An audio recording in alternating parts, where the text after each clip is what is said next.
మా రాముల వారి కన్నా సీతమ్మ పెద్దదా? వీళ్ళిద్దరిలో ఎవరు పెద్దో తెలియాలంటే ముందు రాముల వారి వయసు గురించి తెలుసుకుందాం. దశరథ మహారాజు విశ్వామిత్రుడితో పంపించేటప్పుడు మా అబ్బాయి వయసు ఊను షోడశ వర్షాన్ని అని చెప్పారు, అంటే కొంచెం తక్కువ 16.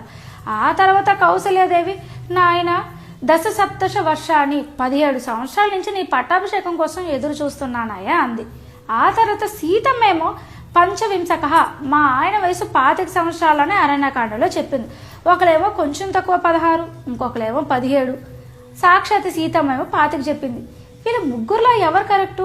ముగ్గురు కరెక్టే. ఎలా అంటే కొంచెం తక్కువ 16 అంటే అక్కడ 12, ఆ తర్వాత అయోధ్యలో ఉన్నారు కాబట్టి ఇంకొక 12, 12 + 12 24 సంవత్సరాలు. పంచవింశక అంటే 25 సంవత్సరాలు. సో ఆ రకంగా 24-25 సంవత్సరాలు రాముల వారి వయసు అని అర్థమైపోయింది.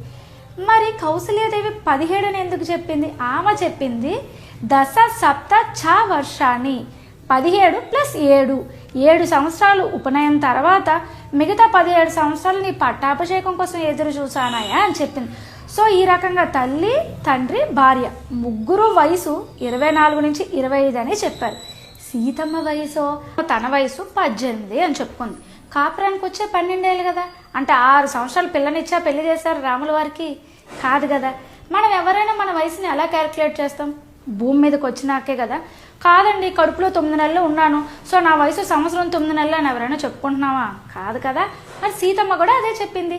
తన మందసంలో ఉండేటప్పటికే 6 సంవత్సరాలు పాప, భూమి మీదకి వచ్చినాక లెక్కేస్తే తనకి 18 సంవత్సరాలు. సో ఆ రకంగా సీతమ్మకి 18, రాముల వారికి 25 సంవత్సరాలు.